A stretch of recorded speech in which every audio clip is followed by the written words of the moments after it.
Hi, my name is Paula, and I'm a volunteer with the Morinville Centennial Community Gardens Society. And normally in April, we host a really cool Earth Day workshop. This year, we had to do things a little different, and that's okay. But we decided we're going to do something really fun. We're going to make some homemade bird feeders using cookie cutters, gelatin, and birdseed. And then I'm also going to teach you a little bit about how to identify birds in your backyard and do a little bit of bird watching. And you're going to get a little book log, and it's going to be a lot of fun. So birds are so important for our environment, and I feel like if we understand them and we learn about them, then we'll appreciate them more and we'll do more to protect nature and their environment. So if you didn't know this, birds are really important for ecosystems and our environment. Birds pollinate plants. They control some of those bugs we don't like in our gardens, like slugs and mosquitoes. They also spread the seeds of plants. So sometimes people use chemicals to control bugs or to make their gardens grow better, like fertilizers. And what we don't realize is those chemicals poison the food source of birds. And, we can tell the health of our environment by if birds are there. So that's why birds are so important for, nature. So in Alberta, we have so many different types of birds. And it can be a little bit overwhelming when we're trying to figure out which ones we saw in our backyard. And especially when they move so fast, sometimes it's really hard to get a really close look at it. I know I struggle with it too. I'm going to give you some tips. So birds are classified based on their shape and their physical appearances. And there's really 5 things you can look for in when you're trying to identify a bird. So the first thing you're going to look for is the color of the bird. Is it black with a patch of red, orange on the wing? If that's it, then it's probably... Does it have a red belly? So color is really important when trying to identify a bird. Another thing you can look for is the shape of a bird. So sometimes birds have crests on top of their head or a bunch of feathers on top, and like a cedar ring. Those are 2 birds that have really distinct features on their head. You should look at the size of it. Is it a small and angular bird, like a blackbird? Small and hovers like a helicopter, like on an American robin.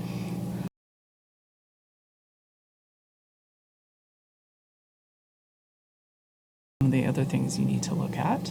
You also need to look at the type of beak the bird has, because that will tell you what kind of food they like to eat. Waxwing, so or a kingfisher. My favorite one, I've never seen one in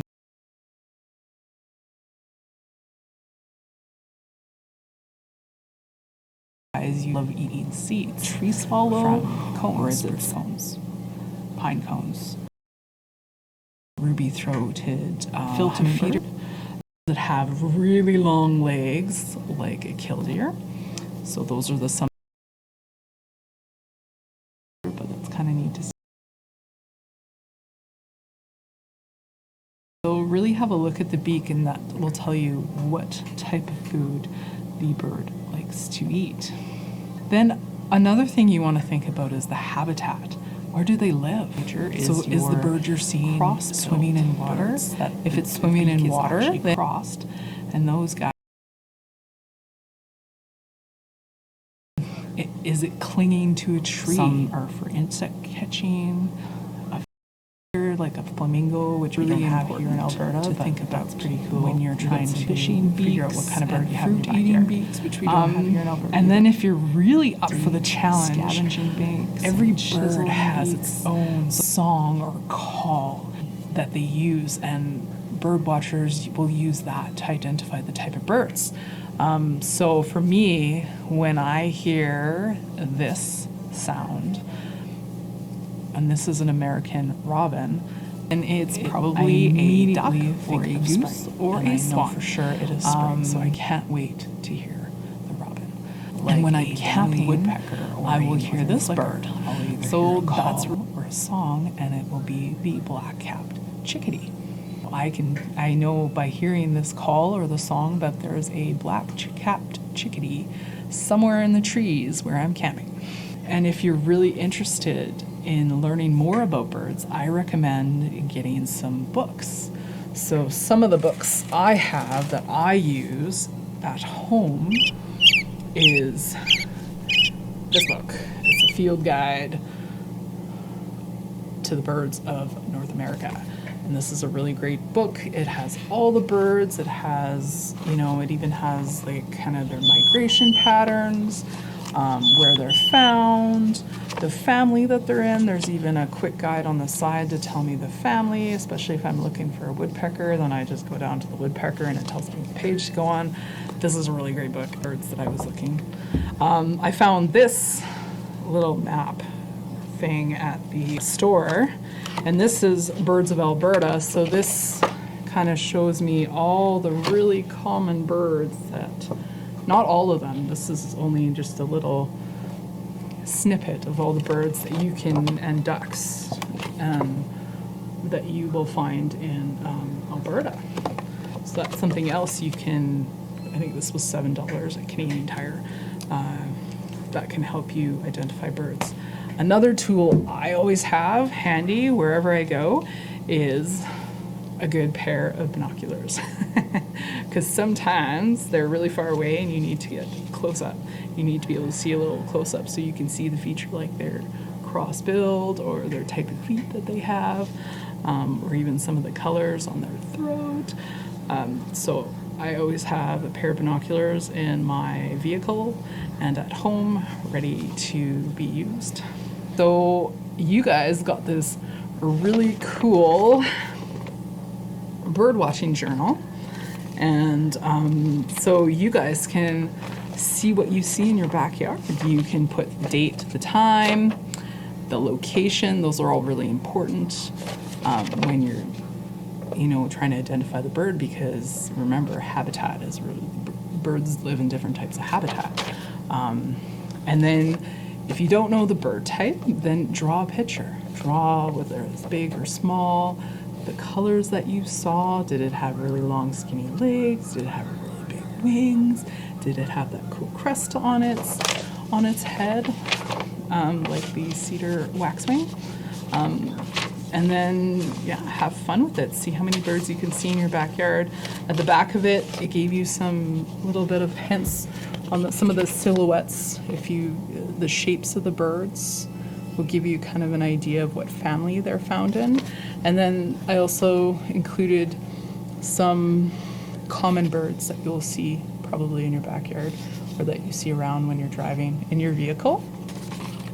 And if you want to learn more about birds, there is a really cool website by the National Audubon Society, and they actually it's specific for kids. It's called Audubon for Kids, and they have so many fun activities that you can learn about birds. You can even learn how to draw birds. There's a whole bunch of crafts. There's a whole bunch of articles. It is so much fun. So I want you guys to have so much fun with this log. Try and draw the bird, do whatever you need, but don't be discouraged if you don't know what bird it is. Just keep trying, just have lots of fun. It's okay. I know there's some birds in my backyard that I'm still trying to figure out. So now we are going to do the cookie cutter bird feeder, that's the kit that you got from the library.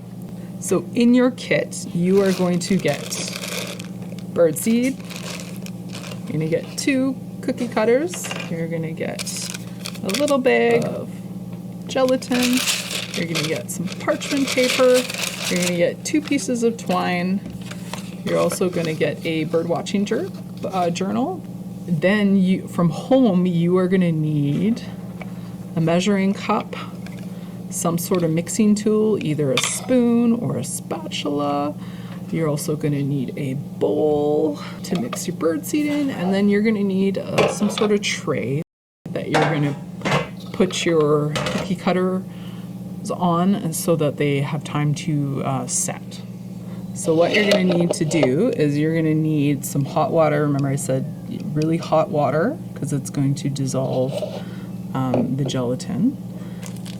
So we're going to take the gelatin, we are going to dump it into my hot water. So I have about 1/4 of a cup. So for you, I would do between 1/4 of a cup and 1/3 of a cup of hot water. I'm going to put the gelatin in here, and then I'm going to take my mixing utensil and I'm going to mix it all up to make sure it's all nice and dissolved. You can use, I think, a whisk works really nicely as well, to especially get some of those chunks out. I didn't bring a whisk, but that's okay. It'll still do what it needs to do. All right, so that's all done. You take your bird seed.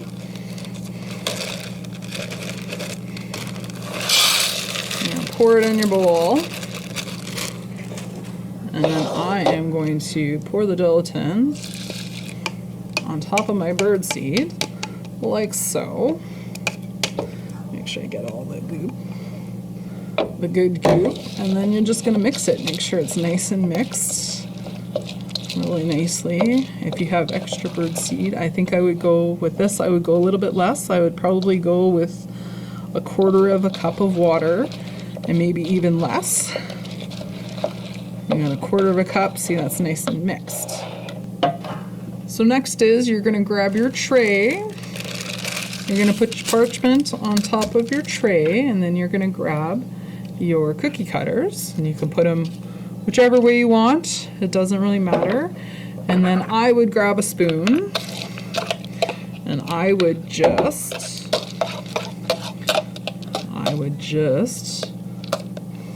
start packing the bird seed into the cookie cutters. And you want that gelatin, because the gelatin is what's going to make everything stick together. If you need to get in there with your hands, make sure you get in there with your hands and push it down like this. All right.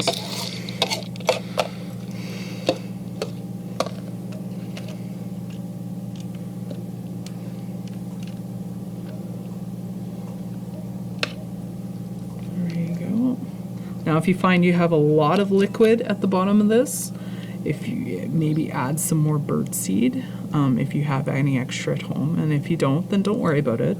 No big deal.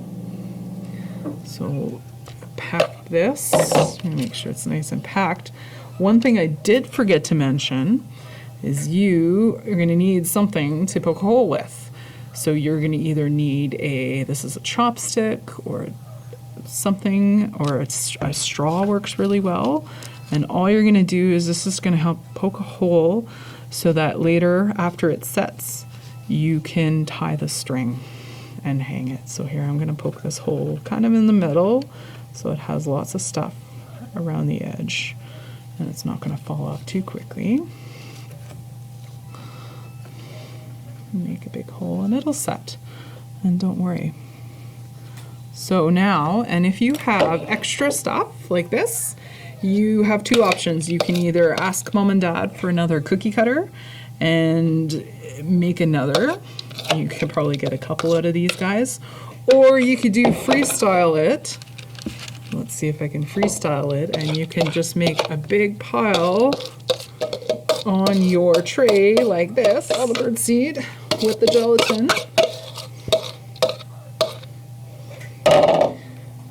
Like this. And then you're going to make sure it's packed down nice and tightly so that all the bird seed's together. You're going to find it might not be as strong as with the bird seed or with the cookie cutters, because the cookie cutters keeps everything together in shape, but you still will get something. So you can freestyle it. You can make whatever shape you want with that. And then I'll take my stick and make sure I poke a hole in it, so after it sets, it's easier for me to put the string through. Now it's going to take minimum 4 hours for this to set. And once it sets, I will show you an example of what I did at home. Here's what I did at home. So this I did a few days ago. I actually did yesterday morning. So it was a little, so it took a little bit longer to set.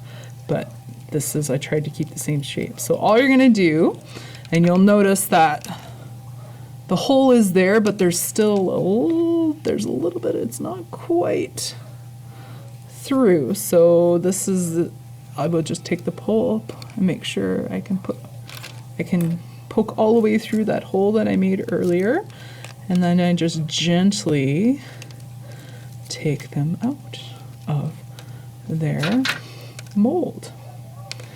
And then, so that one, there's one, see, and then I made a circle one. Again, with the hole, it kind of got covered, but you can still kind of see it, and all I do is I poke through. See, my chopstick came through, so now I can gently push it out. There we go. There we go, see? And it's holding its shape pretty good, and that's the gelatin. Now this was my freestyle. I had a whole bunch of extra stuff. Again, there's my hole. I make sure that it's all the way through. And there you go. And it held actually quite nicely, and you can see the gelatin, and that's okay. Gelatin is edible, so that's why we use gelatin. So then next, you are going to take your twine, and you are going to, let's see if I can feed it through that hole. You might have to make that hole a little more. There we go, now I can see through it. So you want to be able to see through the hole, and then you basically take your twine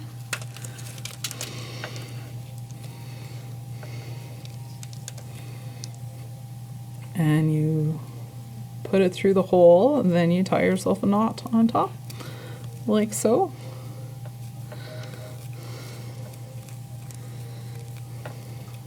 Oh, I'm struggling with my knot today. Oh well. Okay, there we go. I got it this time. There we go. And there we go. There is one bird. Now you have your homemade bird feeder. You can take it and go hang it on a tree or wherever you think the birds are going to see it and snack on it. So thank you for watching. I hope you get to see lots of birds this spring, and happy Earth Day. Bye.